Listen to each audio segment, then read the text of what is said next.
Imagine being dragged into the middle of a square, your death demanded by a crowd. A woman was caught in adultery. Her only hope, a man who was writing in the sand. Jesus was in the temple courts, teaching the people who had gathered around him. Suddenly, the calm was broken. The teachers of the law and the Pharisees arrived. Dragging a woman with them, they threw her into the middle of the group, in front of Jesus. Her humiliation was public. The fear in her eyes was palpable. "Teacher," they said, their voices full of false piety, "this woman was caught in the act of adultery. In the law, Moses commanded us to stone such women. Now what do you say?" It was a trap, a deadly trap. If Jesus said to stone her, he would violate Roman law, which forbade the Jews from carrying out executions. And where would his message of mercy be? If he said to free her, they would accuse him of disrespecting the law of Moses.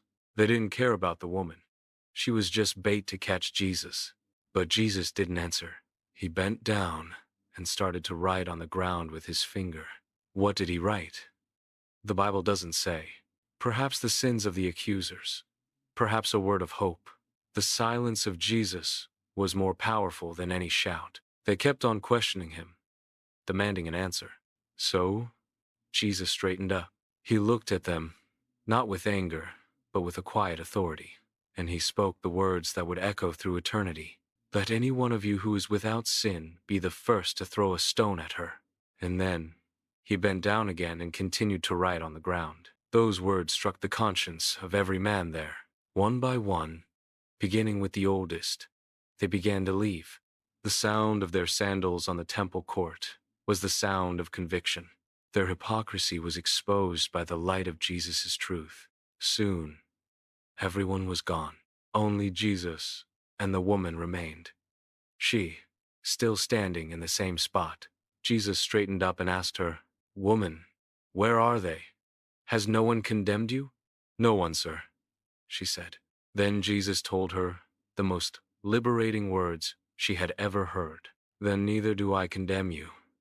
Go now and leave your life of sin." Jesus did not downplay her sin. He called her to a new life, but he freed her from condemnation. He offered grace instead of judgment. This story is a mirror for us. How often do we stand with stones in our hands, ready to judge others? We forget that we too are sinners, saved only by grace. Jesus calls us to drop our stones and to look at people with the eyes of compassion and mercy. He is the only one who has the right to judge. And yet, he chooses to forgive. He offers us the same forgiveness and the same chance to start over. What stone of judgment do you need to drop today? Comment grace to celebrate the forgiveness we have received and should offer.